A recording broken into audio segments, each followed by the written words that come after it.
ఓం గంగణపతయ నమ ఐం సరస్వత్యై నమ క్రీం క్రీం మహాకాళికాయ నమ ద్రాందత్తాత్రేయ నమ శ్రీరామ జయ రామ జయ జయ రామ రామాయ నమ ఓం నమ శివాయ శివాయ గురువే నమ ఓం నమో భగవతే మేధా దక్షిణామూర్తి మహ్యం మేధాం ప్రజ్ఞాం ప్రయచ్చస్వ వెంకృష్ణాయ గోవిందాయ గోపీజనవల్లభాయ శ్రీకృష్ణ పరబ్రహ్మణే పరంజ్యోతిషే నమో నమ మాతృభ్యో పితృభ్యో ఋషిభ్యో గురుభ్యో నమో నమ ఆచార్యదేవ్యభ్యో నమో నమ జయ గురు దత్తాత్రేయ గాయత్రి పరంబకాయ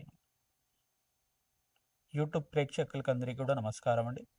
నేను పాలపర్తి గురునాథాశ్రమ జ్యోతిష్యం వాస్తు సిద్ధాంతిని మీకంతా కూడా ఈ యొక్క గ్రహ గోచార ప్రకారంగా నవగ్రహాల యొక్క కలియిక వాటి ప్రభావం అంతా కూడా నవగ్రహ దేవతల యొక్క అనుగ్రహం అంతా కూడా 2026 సంవత్సర ఫలితాల్లో భాగంగా ప్రధానంగా 2026 ఆంగ్ల సంవత్సర ఫలితాల్లో భాగంగా జనవరి నుంచి డిసెంబర్ దాకా ప్రధానమైన గ్రహాలంతా కూడా శుక్రుడు బృహస్పతి శుభగ్రహాలంతా కూడా ఏ రాశి వాళ్ళకి యోగిస్తాయి, ప్రధానంగా శుభ కార్యక్రమాలు మీ గృహంలో అంతా కూడా నెరవేరడానికి ఎటువంటి పరిష్కారాలంతా కూడా ఆచరించాలి, ప్రధానంగా గృహయోగము మరియు భూసంపద స్థిరాస్తి మరియు వివాహాది శుభకార్యాలు ఇటువంటి శుభకార్యాల కోసం శుక్రుడు బృహస్పతి యొక్క అనుగ్రహం ఏ రకంగా లభిస్తూ ఉంటుంది, ఏ రాశి వాళ్ళకి అంతా కూడా వివాహాది శుభకార్యాలు అత్యంత యోగకరంగా ఉన్నాయని విశేషంగా చెప్పడం కూడా జరుగుతుంది. ప్రధానంగా సంపూర్ణ విశ్లేషణ అంతా కూడా ఈ యొక్క గ్రహ గోచార ప్రకారంగా అంతా కూడా విశ్లేషణ చేయడం జరుగుతుంది. బృహస్పతి యొక్క అనుగ్రహం, శుక్రుడి యొక్క అనుగ్రహం, వివిధ గ్రహాల యొక్క స్థితిగతి ప్రభావం అంతా కూడా సంయోగం అంతా కూడా ఏ రకంగా వివిధ రాశుల వాళ్ళకి ఇవ్వబోతున్నాయని విశ్లేషణ చేయడం జరుగుతుంది. ప్రధానంగా చూసుకుంటే శనీశ్వరుడు అంతా కూడా మీనరాశులు సంచారం చేస్తున్నారు.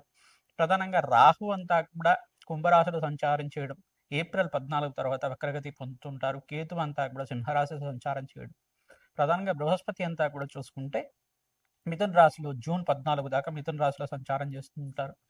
జూన్ 14 తర్వాత కర్కాటక రాశిలో అంతా కూడా ఉచ్చ స్థానాన్ని పొంది అక్కడ సంవత్సర కాలం వరకు సంచారం అనేది జరుగుతూ ఉంటుంది. ప్రధానంగా చూసుకుంటే బృహస్పతి ఉచ్చస్థానంలో సంచారం అత్యంత యోగకరంగా శుభమైన ఫలితాలు ఇవ్వడానికి వివిధ రాశుల వాళ్ళకి యోగకరంగా ఉంటుంది. ప్రధానంగా ఇక్కడ చూసుకుంటే శుక్రుడంతా కూడా జనవరి 10వ తారీఖు నుంచి అంతా కూడా చూసుకుంటే ధనుస్సు రాశిలో అంతా కూడా ప్రవేశం చేసిన శుక్రుడు మరియు రవి భగవానుడు అంగారకుడు బుధుడు అంతా కూడా చతుర్గ్రహ కూటమితోటి బుధాదిత్య యోగంతో బుధుడు శుక్రుడు కలియుగతోటి అంతా కూడా ధనుసు రాశిలో ప్రవేశం చేసి సూర్య భగవానుడు అంతా కూడా జనవరి 15వ తారీఖు రోజున మకర రాశిలో ప్రవేశం చేయడం, మకర సంక్రమణం జరుగుతూ ఉంటుంది. ప్రతి 30 రోజులకు ఒకసారి సూర్యగ్రహం అంతా కూడా మారుతూ ఉంటుంది. వివిధ గ్రహాలంతా కూడా మారుతూ ఉండడం వల్ల ప్రధానంగా సూర్య భగవానుడు బుధుడు శుక్రుడు అంతా కూడా ప్రతి మాసంలో అంతా కూడా మారుతూ ఉంటారు. వివిధ స్థానాల్లో అంతా కూడా మారుతూ ఉంటారు. వాటి ప్రభావం అంతా కూడా విశ్లేషణ చేయడం జరుగుతుంది. గ్రహస్థితి అంతా కూడా ఈ రకంగా ఉంది. ఏప్రిల్ 14 నుంచి ఈ యొక్క రాహుకేతులంతా కూడా వక్రగతి అంతా కూడా సంచారం జరుగుతూ ఉంటుంది.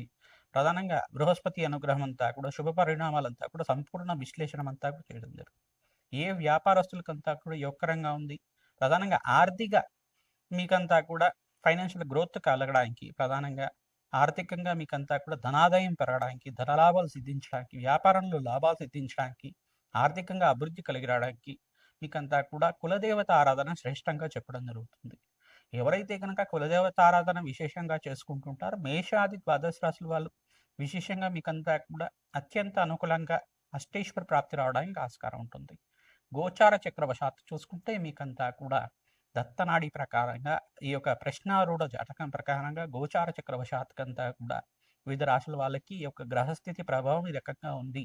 దానికి పరిహారం చేసుకుంటే ఇంకా యోగకరంగా మీకు సంపూర్ణమైన అనుగ్రహం అంతా కూడా లభిస్తుంది. జగన్మాత అనుగ్రహం వల్ల, ఆ మహాశక్తి అనుగ్రహం వల్ల మీకంతా కూడా అత్యంత అనుకూలంగా ఈ యొక్క అష్టేశ్వర ప్రాప్తి, ధనలాభాలు, అదృశ్య యోగాలు సిద్ధించడానికి ఆస్కారం ఉంటుంది. మీ గృహంలో అంతా కూడా వివాహాది శుభకార్యాలు జరగడానికి ఆస్కారం ఉంటుంది. విశ్లేషణ అంతా కూడా పరిష్కారం ఆఖరిలో చెప్తాము.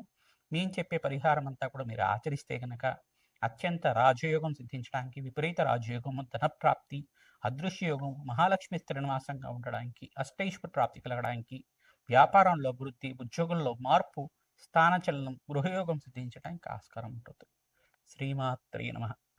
వృశ్చిక రాశి జాతకులకి 2026 ఆంగ్ల సంవత్సర ఫలితాల్లో భాగంగా శుక్రుడు మరియు బృహస్పతి యొక్క సంచారం మేరకి ఎటువంటి ఫలితాలు పొందుతారు, విపరీత రాజ్యయోగానికి, ధనప్రాప్తి కోసం, ఆకస్మిక ధనయోగం కోసం ఎటువంటి పరిష్కారాలు ఆచరించాలి, ప్రధానంగా వృత్తిలో, వ్యాపారంలో అభివృద్ధి కలగడానికి ఎటువంటి పరిష్కారం చేసుకోవాలి అంతా కూడా విశ్లేషణ చేయడం జరుగుతుంది. ప్రధానంగా వృశ్చిక రాశి జాతకులకి ప్రధానంగా అంగారకుడు యొక్కరంగా ఉండాలి, శుక్రుడు యొక్కరంగా ఉండాలి, బృహస్పతి యొక్కరంగా ఉండాలి, శనీశ్వరుడు యొక్కరంగా ఉండాలి, సూర్యనారాయణ స్వామి యొక్కరంగా ఉండాలి. ఈ గ్రహాలంతా కూడా మార్పు చెందిన తర్వాత ప్రథమార్థంలో కన్నా ద్వితీయార్థంలో ప్రధానంగా జనవరి నుంచి ఏప్రిల్ 28వ తారీఖు దాకా మిశ్రమైన ఫలితాలుగా చెప్పడం జరుగుతుంది. స్వల్పంగా చూసుకుంటే జూన్ 14 తారీఖు తర్వాత మీకంతా కూడా రాజయోగం యోగకరంగా ఉంటుంది. సూర్య భగవానుడు అంతా కూడా ఉచ్చస్థానంలో సంచారం చేసినప్పుడు మే 15వ తారీఖు తర్వాత, మే 18వ తారీఖు తర్వాత మీకంతా కూడా సూర్యనారాయణ స్వామి అనుగ్రహం వల్ల, అంగారకుడు అనుగ్రహం వల్ల అంగారకుడు ఉచ్చస్థానంలో యోగకరంగా ఉంటాడు. ప్రధానంగా మకర రాశిలో ప్రవేశం చేసిన తర్వాత మీకు రాజయోగం సిద్ధిస్తుంది. మరి బృహస్పతి అంతా కూడా కర్కాటక రాశిలో ప్రవేశం అంతా కూడా జూన్ 14 తారీఖు తర్వాత ప్రవేశం చేస్తుంటారు. రాజయోగం అని చెప్పడం జరుగుతుంది. ప్రధానంగా మీకంతా కూడా పట్టిందల్లా బంగారం అవుతుంది. అష్టేశ్వర ప్రాప్తి కలగడానికి ఆస్కారం ఉంటుంది. వివాహాది శుభకార్యాలు ప్రయత్నం చేసుకున్న వాళ్ళకి వివాహాది శుభకార్యాలు జరుగుతుంటాయి. అంగారకుడు ప్రీతికరంగా జప హోమాది కార్యక్రమాలు శుక్రుడికి, శనీశ్వరుడికి, బృహస్పతికి, బుధ భగవానుడికి జపము దానాది కార్యక్రమాలు ఆచరించుకోవడం వల్ల విశేషమైన పుణ్యప్రాప్తితోటి శుభమైన కార్యక్రమాలంతా కూడా నెరవేరడానికి ఆస్కారం ఉంటుంది. శుభకార్యాలంతా కూడా మీ గృహంలో అంతా కూడా జరగడానికి ఆస్కారం ఉంటుంది. ప్రతినిత్యం కూడా ఎవరైతే కనుక దత్తాత్రేయ శాంతి హోమాది కార్యక్రమాలు విశేషంగా చేస్తూ ఉంటారో మంచి ఫలితాలు పొందుతూ ఉంటారు. ధనప్రాప్తి అంతా కూడా శ్రమతో కూడిన సంపాదన అంతా కూడా పెరుగుతూ ఉంటుంది. విశేషమైన పుణ్యప్రాప్తి అంతా ఇప్పుడు చెప్పడం జరుగుతుంది. గోమాతకు ప్రీతికరంగా పచ్చిక తెలకపిండి గ్రాసం అంతా కూడా సమర్పిస్తూ ఉండండి. ఈ యొక్క రావి చెట్టు, వేప చెట్టు ఉండే ప్రాంతం దగ్గర వృక్షరాజానికి ప్రీతికరంగా ఈ యొక్క ఆవునీతో దీపారాధన, నల్ల నువ్వులతోటి ఈ యొక్క నువ్వుల నూనెతోటి దీపారాధన చేయడం వల్ల విశేషమైన పుణ్య ప్రాప్తి లభిస్తూ ఉంటుంది. బెల్లం పరమాన్నం అంతా కూడా నివేదన చేసి అందరికీ పంచడం వల్ల విశేషమైన అష్టేశ్వర ప్రాప్తి లభించడానికి ఆస్కారం ఉంటుంది. అప్పుల వాదన నుంచి బయటపడడానికి ప్రతినిత్యం కూడా సుబ్రహ్మణ్య స్వామి వారి కవచాన్ని పారాయణం చేసుకుంటూ ఉండండి. మంచి ఫలితాలు పొందుతారు. వేద బ్రాహ్మణత్వంతో ప్రతినిత్యం కూడా సుబ్రహ్మణ్య కవచము, ఈ యొక్క మూలమంత్ర జపాది కార్యక్రమాలు ఆచరించడం వల్ల వివాహాది శుభకార్యాలంతా కూడా మీ గృహంలో నెరవేరడానికి ఆస్కారం ఉంటుంది. వంశాభివృద్ధి కలుగుతుంది. అష్టేశ్వర ప్రాప్తి కలుగుతుంది. విదేశీయాన యోగం కోసం ప్రయత్నం చేసుకునే వాళ్ళకి విదేశీయాన యోగం స్థితి రావడానికి ఆస్కారం ఉంటుంది.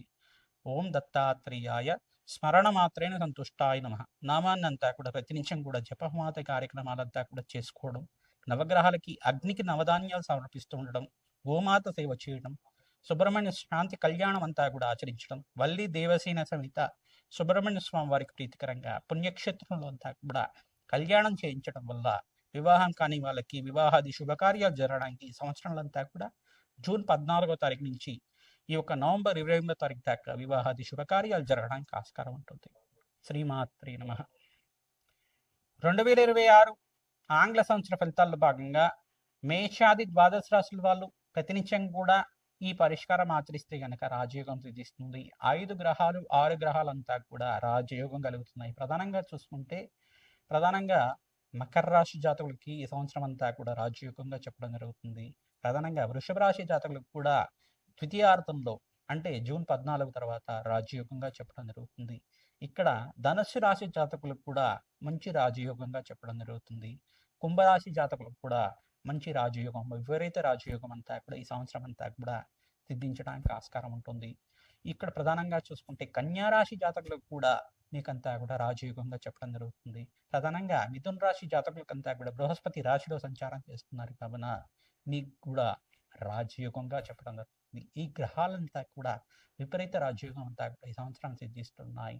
ఈ గ్రహాలకి ప్రధానంగా బృహస్పతి యొక్క సంచారం అంతా కూడా 5 రాశులకి, ప్రధానంగా 5, 6 రాశులకి, మిథున రాశి, ప్రధానంగా కర్కాటక రాశి జాతకులకు కూడా విపరీత రాజయోగం అంతా కూడా జూన్ 14వ తారీఖు తర్వాత సిద్ధించడానికి ఆస్కారం ఉంటుంది.